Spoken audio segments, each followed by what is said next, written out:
तेरे को बोला ना डिक्की में से पैसा निकाल के अंदर रख। ए चुप है।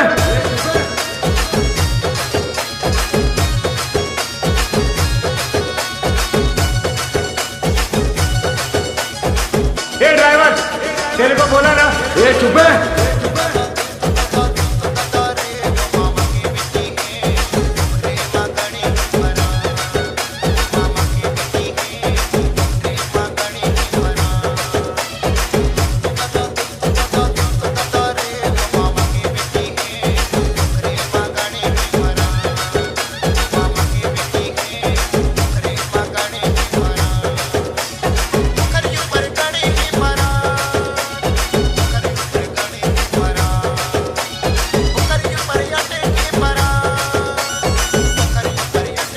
काय को फेर तर बाबा पढ़ाई और तो तू काय को फेर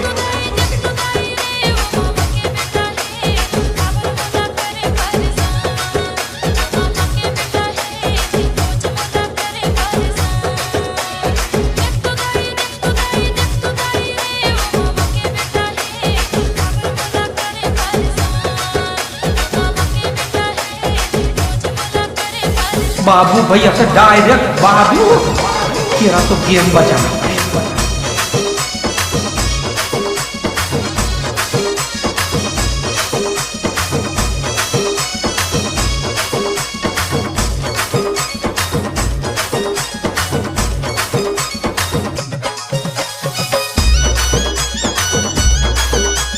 DJ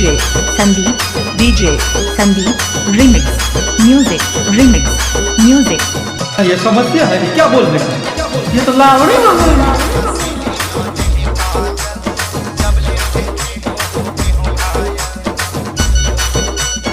DJ Sandeep remix music ये कार्य निकले